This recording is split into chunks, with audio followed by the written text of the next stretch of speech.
Paz a todos. Prazer estarmos juntos, mais um domingo. Muito bom poder compartilhar da presença de Jesus e eu sinto que a revelação de Jesus tem aumentado nesse lugar. Quarta-feira a gente conversava aqui, depois da reunião de oração, eu tenho mesmo a impressão de que à medida que o Senhor vai aumentando a revelação de quem Ele é, o temor do Senhor está aumentando nessa casa. Eu sinto que o Senhor, Ele está aqui causando temor nos nossos corações. Sinto isso. Feche seus olhos, irmãos. Ó Jesus, nós nos apresentamos a você totalmente. Nós nos oferecemos ao Senhor. Nós não viemos aqui atrás de receber alguma coisa no sentido como se fôssemos interesseiros. Senhor, nós viemos aqui olhar para você, Jesus. Nós viemos aqui oferecer as nossas vidas ao Senhor. Nós cremos, Jesus, no seu sacrifício, naquilo que o Senhor fez por nós e como nós fomos beneficiados. Nós fomos abençoados com todas as sortes de bênçãos antes da fundação do mundo, porque você é o Cordeiro imolado, preparado desde a criação, desde a fundação do mundo. Nós oferecemos tudo ao Senhor. Oferecemos os nossos bens materiais essa manhã. Eu oro, Jesus, para que o Senhor recompense cada um de nós, embora o Senhor não seja obrigado. O Senhor é abençoador daqueles que te entregam tudo. Obrigado, Jesus, pela generosidade da sua comunidade, da sua igreja. Te agradecemos por isso. Fala conosco, Senhor. Aumente a revelação nesse ambiente. Em nome de Jesus. Amém. Amém, irmãos? Já tem. Queria agradecer antes de começar. Agradecer em nome de toda a igreja, todos os irmãos que serviram aqui no bazar. Desde quarta-feira à noite, trazendo as coisas lá de cima. Quinta-feira, as irmãs fazem aquele mutirão. E servem esse lugar, servem essa casa. Vocês são muito abençoados por isso. Amém? Que o Senhor recompense o trabalho de vocês, que não é em vão, no serviço da obra do Senhor. Serviram na quinta, na sexta, no sábado. Alguns ficaram o dia inteiro. E isso é um privilégio para nós. Mas o Senhor recebe como uma oferta do seu serviço. Outra coisa é que vocês estão sentindo falta de alguém aqui hoje? Pastora foi no chá de bebê do João. Não, no meu, óbvio. No chá de bebê do netinho que está chegando. O John, o mais novo João. Aquele que vai preparar o caminho do Senhor. Amém? Eu vou economizar no amém, tá bom? Porque eu sofro críticas, perseguições. Eu vou trocar o amém por um ok, um beleza, tudo bem? Eu vou explicar o meu amém. É para ver se você está entendendo. Ok? Obrigado. Indiana, eu estou ligeiro na Indiana. Indiana e Luana. Obrigado. Tá vendo aí? Tem gente que concorda comigo. Já começou a contar. Foi uns 3 já. Eu lembrei e falei, vou parar. Então nós estamos na série As Excelências de Cristo. E hoje nós vamos falar de um assunto muito, muito importante, muito emblemático, na minha opinião. E só mais uma coisinha. Dá para dar uma baixadinha aqui no ar, meus amigos, por favor? Porque eu sinto frio. Nós vamos falar sobre a encarnação a humanidade, humanidade, meu Deus, eu escrevi isso mesmo? Desculpa, gente. Humanidade, divindade e humanidade, não é isso, eu escrevi errado. Pode tirar, Pedro, por favor, o errado melhor nem pôr. Você conseguir consertar aí, rapidão? Mas é sobre a encarnação, a divindade e a humanidade de Cristo. Encarnação, humanidade e divindade. Nessa ordem nós vamos, humanidade, encarnação, divindade e humanidade. Nós vamos tratar nessa ordem.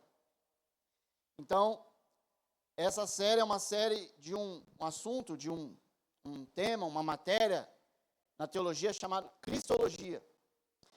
E nós tiramos esse tema, essa série, de um livro, nós baseamos nele, não que tudo saia dele, mas nós baseamos nele num livro chamado As Excelências de Cristo. A gente ia preparar um link para colocar lá no grupo da igreja, para incentivar vocês a adquirirem, a comprar o livro e a lerem. Porque o que a gente fala aqui, o que a gente passa aqui é muito por cima, o livro é muito profundo. É muito profundo, conhecer o Senhor, e ainda que o livro seja muito profundo, nós não vamos conseguir alcançar a plenitude do conhecimento de Jesus. Tem um versículo em Colossenses 2, está com sua Bíblia aí? Prepara a sua Bíblia que nós vamos ler a Bíblia. Colossenses 2.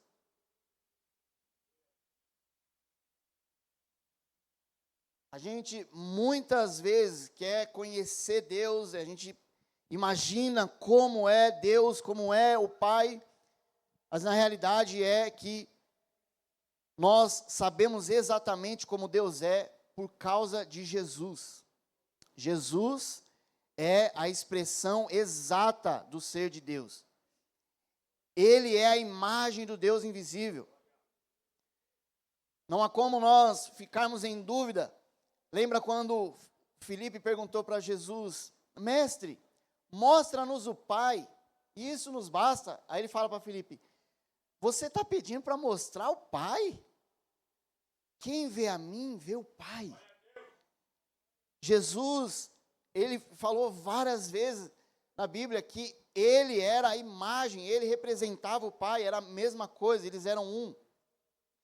Mas, quando nós olhamos para esse tema, para essa questão da encarnação, da divindade, da humanidade de Jesus, do conhecimento de Jesus, nós precisamos nos pasmar com tudo isso, porque nós não encontramos, embora haja muita revelação, nós não encontramos o fim disso. Não há um fim, é como um barril, um balde de tesouro, como chama aquele? Um baú de tesouro, que ele é totalmente infinito na sua profundidade, e com o mais precioso tesouro. E eu fiquei meditando esses dias muito no livro de Colossenses, sobre esse tema, e tem um versículo específico que eu queria colocar aqui para a gente iniciar a nossa mensagem, a nossa conversa. Colossenses 2, versículo 2 e 3. Diz assim, Paulo dizendo, faço isso para que o coração deles seja consolado e para que eles, vinculados em amor, tenham toda a riqueza da plena convicção do entendimento para conhecimento do mistério de Deus, que é Cristo, em quem estão escondidos ou ocultos todos os tesouros da sabedoria e do conhecimento. Meus irmãos, hoje nós vamos nos aprofundar na encarnação, na humanidade e na divindade de Jesus. Primeiro nós vamos falar da encarnação, que para mim é uma coisa muito maluca, e eu acredito que para você também. A encarnação não é apenas uma doutrina, ela deve ser o objeto de fascinação, de contemplação de todos os crentes. Todos os cristãos precisam olhar para a encarnação de Jesus com um ar de estou bobo. Como é que é? Choquei. As mulheres falam assim, né? Choquei, menina. Choquei, miga. Estou chocada. Olhe para a encarnação de Jesus e choquem. O Deus que sempre existiu, nós vimos que Deus sempre existiu. A pastora pregou sobre a pré-existência de Jesus. Ele não foi criado, ele sempre existiu. Ele é o Criador de todas as coisas, foi por causa dele, por meio dele, que tudo foi criado. Tudo se fez por meio de Jesus. E ele simplesmente, o Deus que criou todas as coisas, ele vem e nasce dentro de uma virgem, como um bebezinho judeu. Irmãos, é algo que excede o nosso entendimento, ele excede a nossa capacidade de pensar e de enxergar como isso pode acontecer. Se você já acha que um bebê se formar dentro de um ventre de uma mãe já é algo totalmente esplendoroso, magnífico, inexplicável, como nós podemos explicar o nascimento de Deus, que criou todas as coisas, inclusive a casinha que ele está sendo formado? Como que ele olhava dentro de Maria como um bebê? Será que ele ficava se admirando? Como eu fiz tudo perfeito, olha isso. Sabe, mexendo ali nas coisas. Como que a gente pode imaginar o quão magnífico é isso? Pensa nisso por um instante. O Deus que criou todas as coisas, ele vem nascer como um bebezinho judeu. E de repente ele nasce, ele pelado, com frio, é enrolado em panos, colocado em um berço feito de palha, em um lugar onde tinha vacas, jumentos, devia estar bem fedido. A partir daquele momento ele necessitava, dependia totalmente da sua mãe, do seu pai, para fazer tudo para ele. O Deus que criou todas as coisas precisava que alguém trocasse a sua fralda. Você já se perguntou alguma vez por que Deus fez isso? O que agradou o Senhor na humanidade, no ser humano, de tal forma que ele quis se tornar um homem?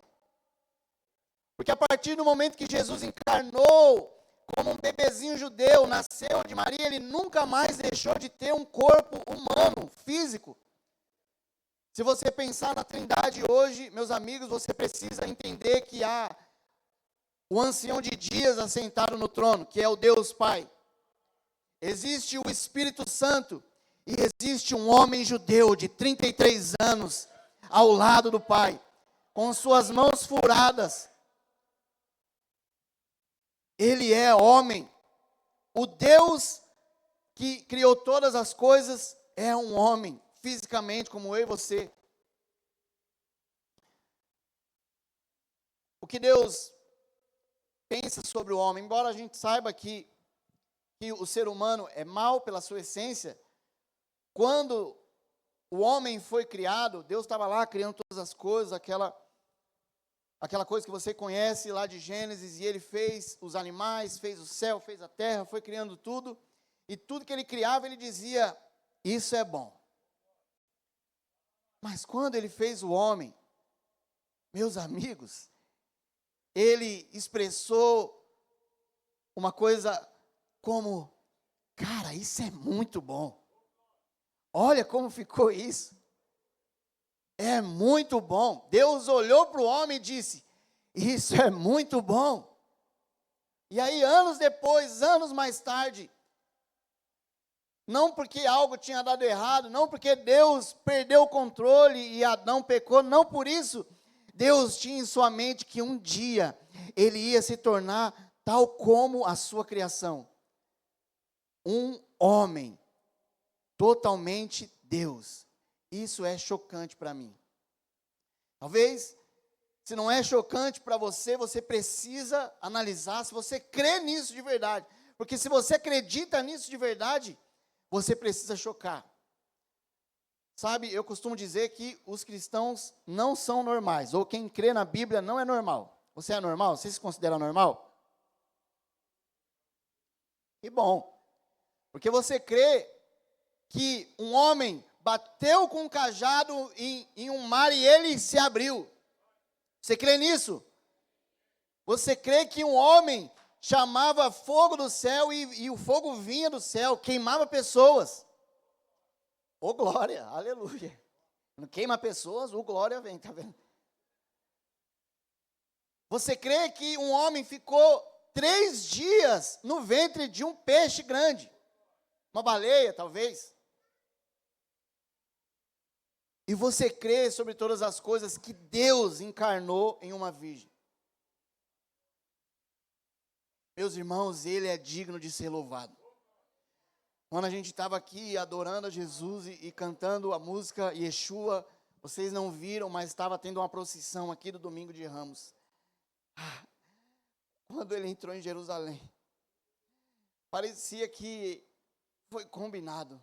Nós estávamos clamando Yeshua e as pessoas aqui honrando Jesus. Era como se Ele estivesse entrando nesse ambiente.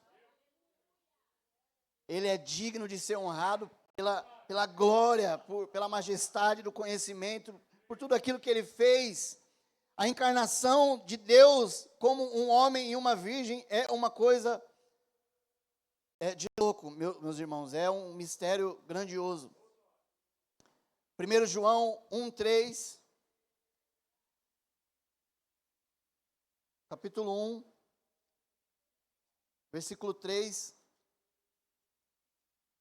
diz assim, aliás, do 1 ao 3, perdão. Você achou aí? Não vai passar aí não, tá? Eu quero que você, o Pedro arrumou, a encarnação, divindade e humanidade de Cristo. Obrigado, Pedrão. Eu quero que você... Nós queremos que você crie familiaridade com a sua Bíblia. Traga ela, sabe, até ela ficar velha. Você tem que trocar de Bíblia. Leia ela, marque ela. Não sei se você gosta de marcar a sua Bíblia. Eu gosto. Isso é muito bom. Você vai familiarizando, vai pegando afeto pela palavra de Deus. 1 João, do 1 ao 3, diz assim: o que era desde o princípio,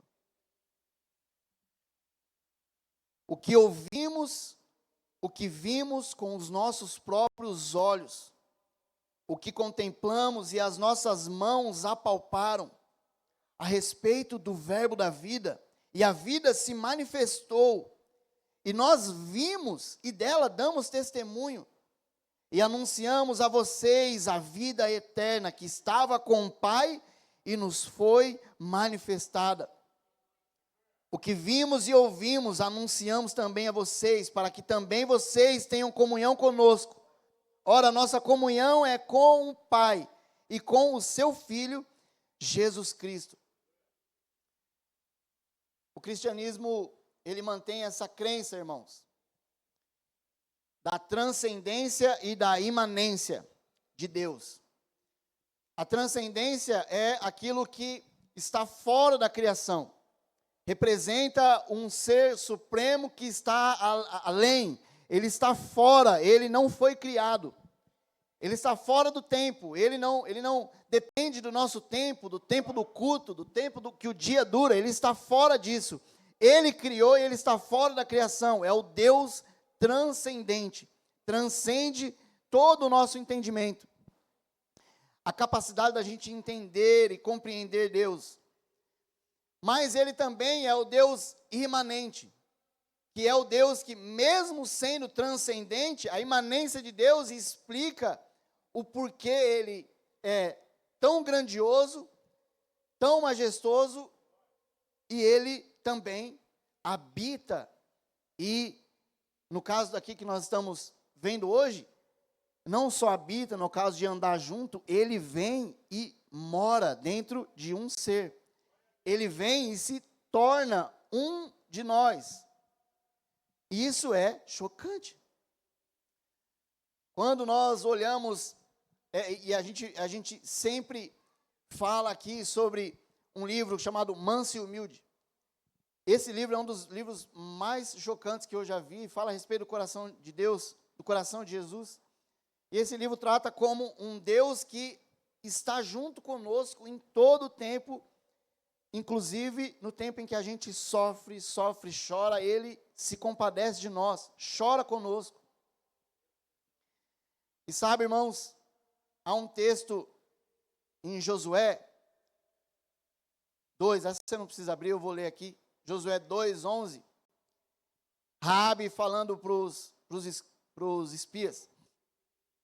Quando ouvimos isso, o nosso coração se derreteu. Todos ficamos desanimados por causa da presença de vocês. Porque o Deus de vocês é Deus em cima nos céus e embaixo na terra.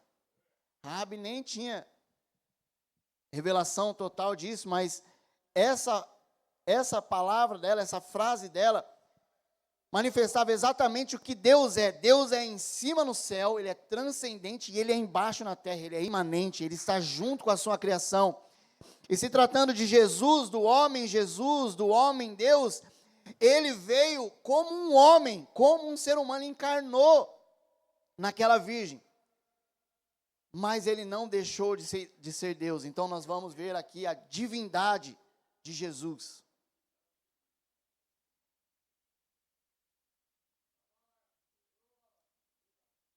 Você precisa crer no seu coração que Jesus é Deus. Você pode repetir isso, não precisa ser por irmão do lado, não. Você pode repetir isso com ênfase. Jesus é Deus.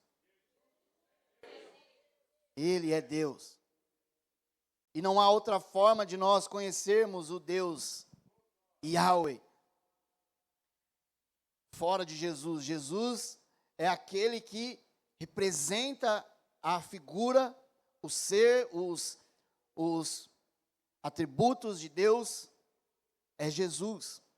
Nós não podemos separar os dois. Nós não podemos enxergar Jesus. O Tony falou aqui semana passada, é muito mais difícil você falar de Jesus para as pessoas, enfatizando o nome Jesus, embora Ele seja Deus. Cria ou uma total aceitação por conta do trabalho do Espírito Santo, ou cria uma repúdia. A pessoa, ela rejeita, porque não são todas as pessoas, inclusive não são todos os cristãos, que têm a imagem de Jesus como sendo a mesma coisa que Deus. Nós vamos ver aqui, está mais lá para frente, mas Jesus disse várias vezes, outros falaram várias vezes, testemunharam aqui sobre Jesus e o Pai ser um. Jesus é a imagem do ser de Deus. Hebreus 1:3, você conhece isso, não precisa abrir. O Filho, que é o resplendor da glória de Deus e a expressão exata do seu ser, sustentando todas as coisas pela sua palavra poderosa, depois de ter feito a purificação dos pecados, assentou-se à direita da majestade nas alturas, como um homem. Colossenses 1:15, você também conhece essa. Ele é a imagem do Deus invisível, primogênito de toda a criação. Irmãos, essa é a glória de Jesus, é a glória do Cristo. É exatamente essa glória que foi dada pelo Pai, que pode revelar à humanidade quem é Ele, o que Ele representa, o que Ele tem no coração, o que Ele sente. E isso fala, e o conhecimento disso, fala daquilo que nós sabemos a respeito de Jesus. Eu queria fazer uma pergunta para você hoje. Eu quero que você responda para você. Quem é Jesus para você? E agora, você precisa ser honesto com você mesmo. Quem é Jesus para mim? O que eu penso sobre Ele?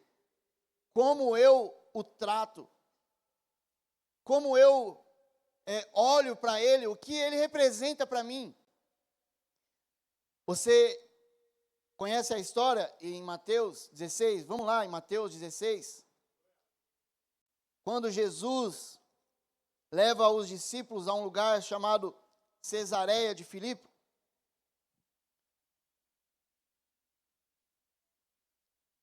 Cesareia de Filipe. Mateus 16, do 13 ao 20.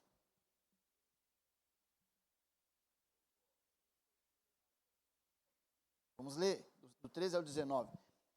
Indo Jesus para a região de Cesareia de Filipe, perguntou a seus discípulos: quem os outros dizem que é o Filho do Homem? E eles responderam: uns dizem que é João Batista, outros dizem que é Elias, e outros dizem que é Jeremias ou um dos profetas. Aí Jesus fez uma pergunta para eles, que é a mesma pergunta que a gente precisa fazer para nós mesmos. E vocês? Quem vocês dizem que eu sou? Nós conhecemos isso, e conhecemos a resposta, por causa da resposta de Pedro.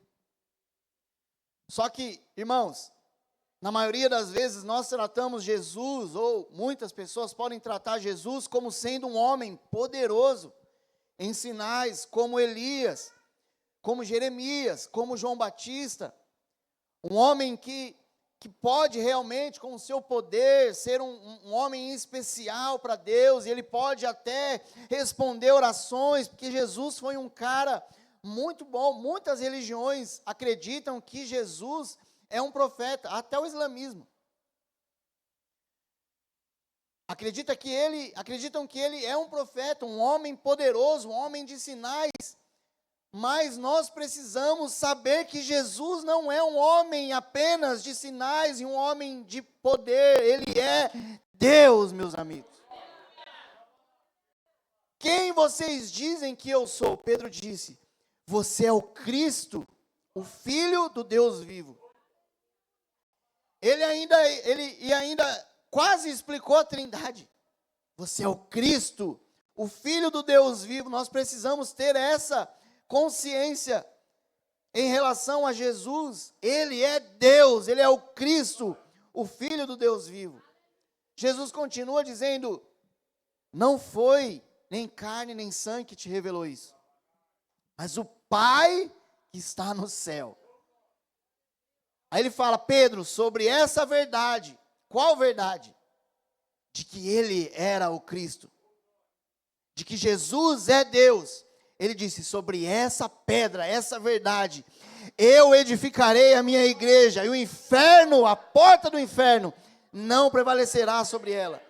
Meus amigos, nós precisamos acreditar que o fundamento da igreja é Cristo. Ele é Deus. Isso faz com que nós podemos caminhar a partir disso. Fora disso, meus amigos, não é cristianismo. Fora disso, não há vida, não há salvação, não há redenção. Fora de Jesus, fora de Cristo, não há redenção.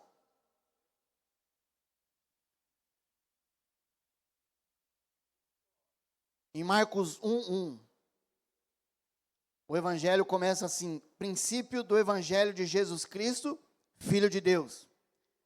Você pode anotar esses textos, irmãos, são muitos textos para a gente colocar aí, a gente tem pouco tempo, mas você pode anotar para você meditar durante a semana. Sabe uma coisa que nós temos feito lá em casa? As palavras que são pregadas aqui nos domingos, a gente conversa sobre o tema nos nossos cultos domésticos. Em família, você pode abrir a Bíblia e conversar com seus filhos, com a sua esposa. O que Deus falou mais com você a respeito daquela palavra? Vamos meditar aqui, vamos olhar para isso. Isso tem sido edificante para nós. Lá em casa, essa semana nós ficamos no livro de Colossenses, puxando um pouco do que nós já vimos e o que o Tony pregou também no domingo passado. Então, fica a dica para você, anota esses textos para você meditar com a sua família. Lucas 1:32. Este será, isso é o Gabriel falando, o anjo Gabriel. Este será grande esse será grande e será chamado Filho do Altíssimo. Deus, o Senhor, lhe dará o trono de Davi, seu pai. Gabriel falando de Jesus, são afirmações de que Jesus é Filho de Deus. João 10:30, aí é Jesus falando, eu e o Pai somos um. Isso é totalmente escandaloso, meus irmãos. Tanto é que essa declaração de Jesus fez com que os escribas e sacerdotes da época achassem que ele estava dizendo uma heresia, uma blasfêmia. E Jesus foi perseguido por causa disso. Jesus é Deus, mas ele também é homem. E nós vamos ver sobre a humanidade de Jesus. Sabemos, irmãos, que a promessa da redenção, ela se inicia a partir de um nascimento de uma criança. Lembra Gênesis 3:15, Deus falando lá com a serpente, olha, da mulher vai nascer um descendente que vai pisar na sua cabeça. Vai nascer um descendente.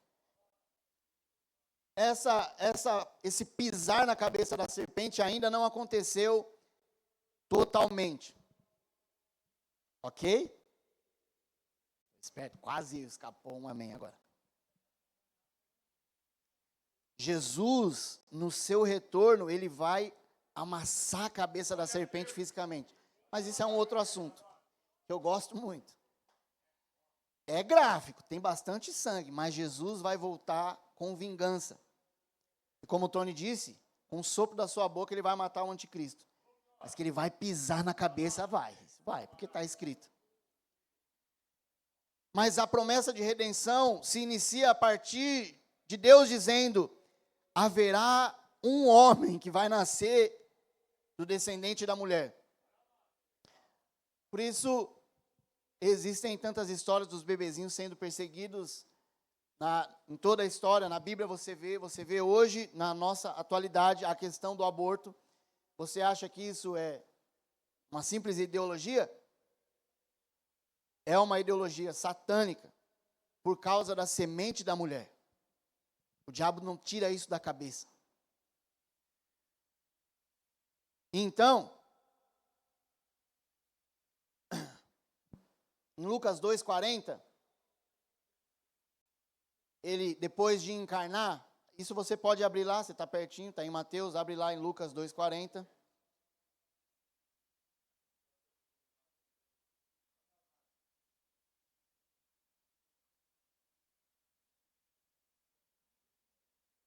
E diz assim, o menino crescia e se fortalecia, enchendo-se de sabedoria, e a graça de Deus estava sobre ele.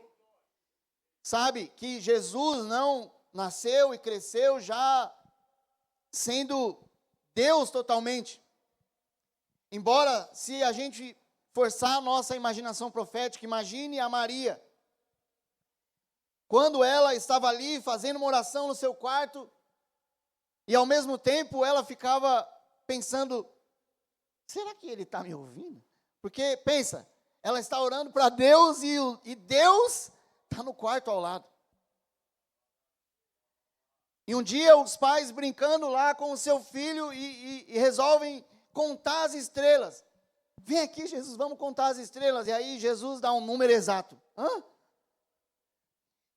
E mais ainda ele começa a dizer, aquela é a fulana de tal, e aquela é a fulana de tal, aquelas são as 3 Marias, e aí, meus irmãos, isso é a imaginação profética do João. Parei. Embora eles tinham essa consciência, Jesus era uma criança, ele crescia e se fortalecia.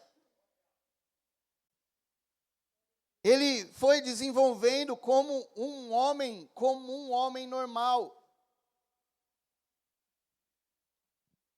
E é impossível a gente olhar para Jesus e entender quem ele é, sem você colocar essas 2 características, a humanidade e a divindade. andando juntas. Colossenses 2, 19. Abra sua Bíblia em Colossenses 2. Colossenses 2. 19 não, é 9, perdão.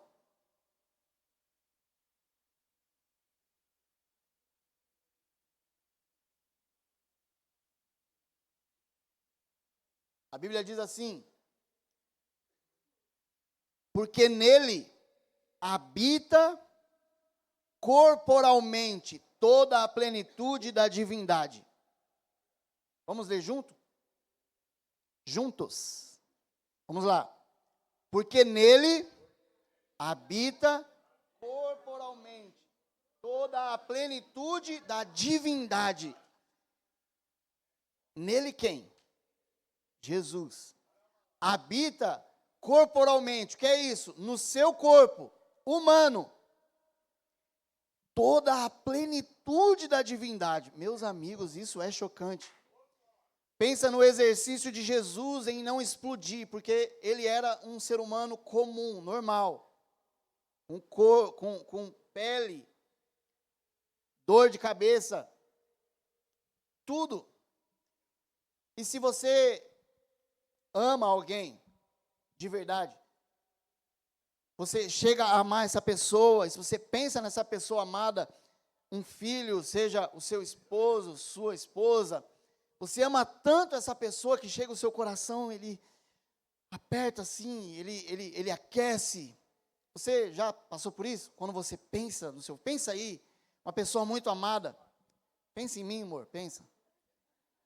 Deixa o seu coração ser aquecido.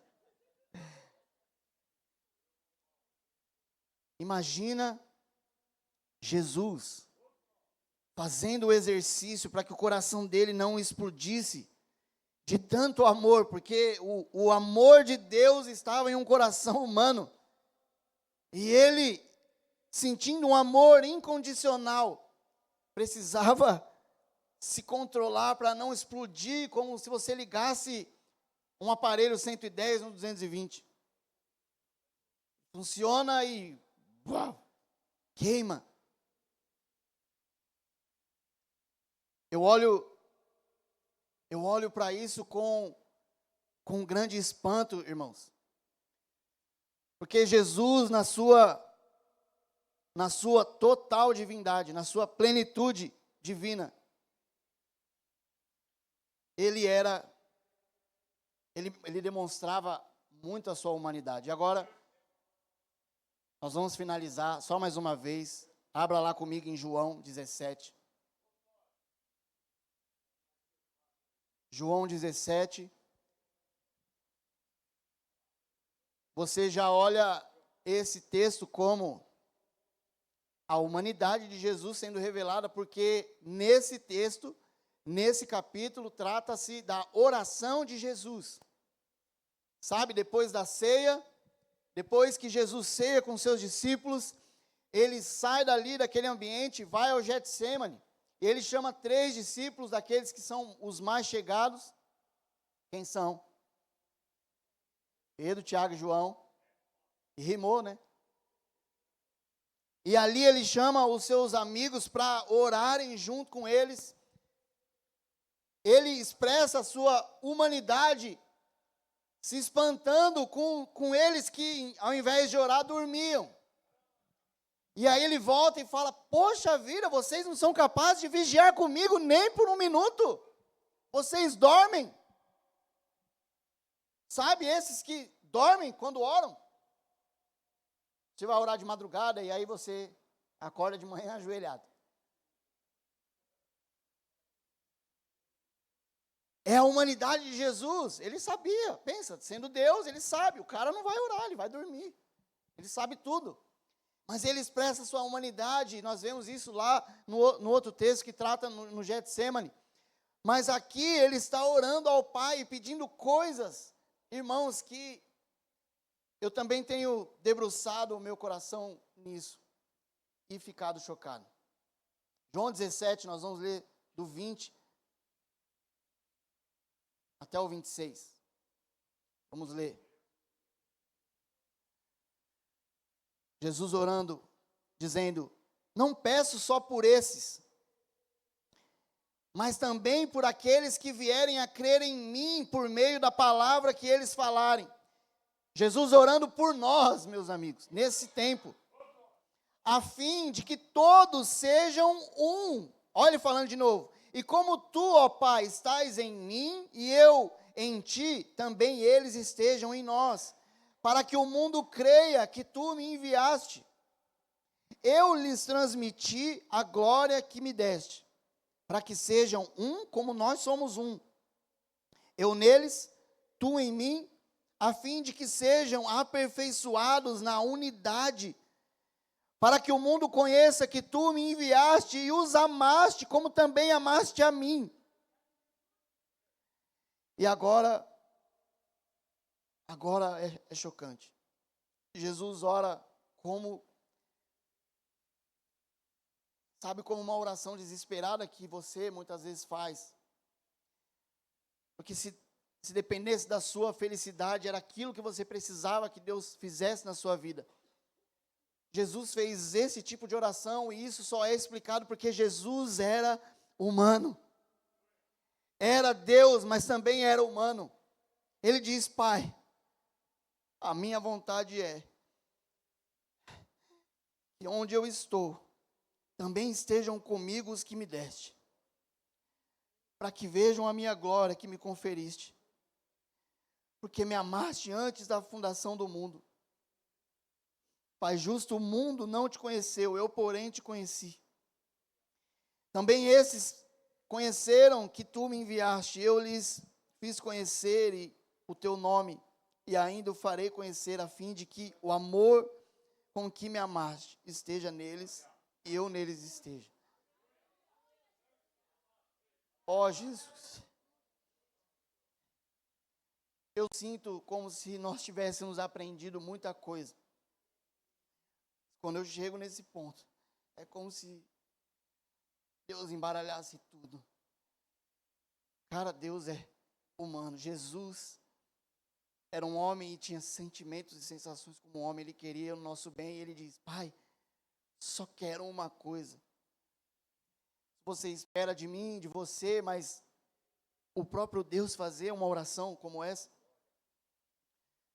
expressando que a vontade dele era que nós estivéssemos junto com ele. Era que nós permanecêssemos nele, assim como Jesus e o Pai são só um. Irmãos, nós não podemos viver de uma forma parcial em relação a essas revelações. Em relação a isso que Jesus nos mostra, Ele está escancarando na nossa cara, como um Deus amoroso que deseja totalmente estar conosco. E isso foi o objeto da oração dele, como sendo uma só coisa eu quero. Nós precisamos querer Jesus, ou querer conhecer Jesus, o tanto que Ele deseja estar conosco. Filipenses 3,18, ele diz, se eu vou ler, você pode se colocar em pé.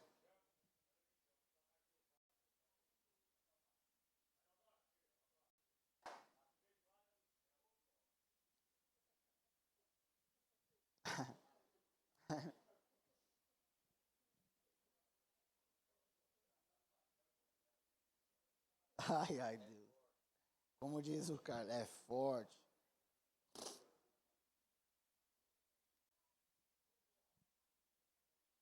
Na verdade, Filipenses 3, 7 e 8 diz assim: mas o que para mim era lucro, isso eu considerei como perda por causa de Cristo.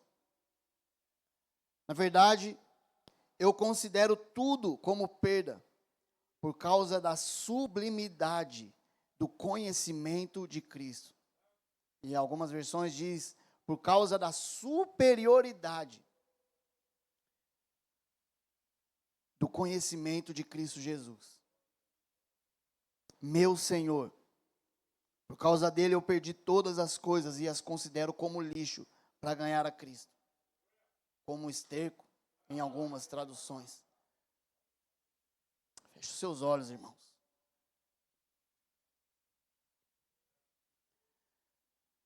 Jesus, nós queremos refletir diante de todas essas informações, revelações a respeito dos seus atributos, a respeito das suas excelências. Jesus causa perplexidade no nosso coração diante do Senhor. Causa espanto nos nossos corações diante do Ser Supremo, do Deus que é alto, o sublime, que habita na eternidade. Causa espanto diante de nós, Senhor, por causa daquele que habita a eternidade, mas também habita com o contrito e abatido de espírito. Aquele Deus que criou todas as coisas, mas que se submeteu a nascer dentro da barriga de uma mulher, de uma jovem judaica.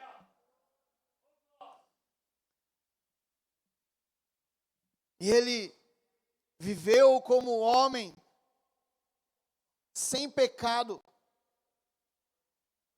Ele sofreu todas as coisas. A nossa semelhança, assim como nós sofremos. Nós não temos um sumo sacerdote que não possa se compadecer de nós, porque ele sofreu como a gente. E ele morreu e ressuscitou. E hoje ele está à direita de Deus. Um homem judeu. Um homem judeu, a qual nós esperamos. A qual nós ansiamos por sua vinda. A qual nós ansiamos olhar nos olhos de Jesus. Para talvez um dia tentar compreender a profundidade, a largura, oh Jesus, do conhecimento de Cristo. Senhor, nos dá um coração que busca conhecê-lo, ainda que nós sabemos que nós não vamos conhecer tudo. Você é uma fonte que não tem fim. Você é uma fonte que não tem fim, Jesus. Meus irmãos, se você quiser se espalhar aqui diante do palco, se debruçar diante da glória do Deus que sempre existiu. Se você quiser vir aqui responder para Ele o que Jesus é para você. Se você quiser vir aqui dizer para Ele o que Ele representa para você. Qual é a dignidade de Jesus para você? O que Ele merece de você? O que você diz que Ele é? Oh, Jesus. Nós amamos você, Jesus. Queremos que o Senhor aumente a consciência da sua presença nesse ambiente, Senhor. Aumente a revelação no nosso meio. Aumente a revelação de quem você é. O que o Senhor está fazendo. O que o Senhor está comunicando com a sua igreja. Ao transmitir as suas excelências. Ó, Jesus, nos faz uma comunidade sedenta por conhecê-lo. Senhor, nos faz pessoas incansáveis, pessoas que não desistem de te achar, de te procurar, até te encontrar e perder de novo e procurar de novo, como a sunamita no livro de Cantares, que sentiu o seu perfume mexendo na porta, e o coração dela se acelerou, e de repente o noivo foi embora, e ela ficou desesperada, Senhor, porque nós não estamos desesperados, Jesus.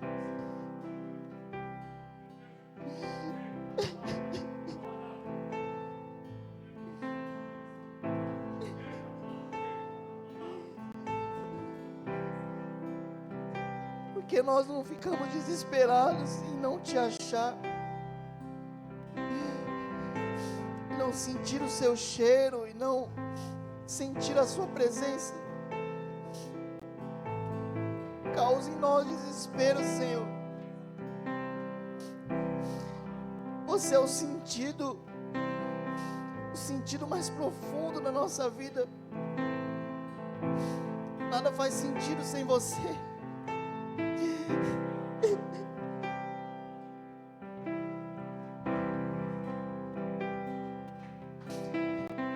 Adore a Jesus, meus amigos. Essa é a resposta que nós temos. Não tem como entender Jesus. A resposta é contemplar a sua beleza, contemplar os seus mistérios e adorá-lo. Você pode fazer isso agora.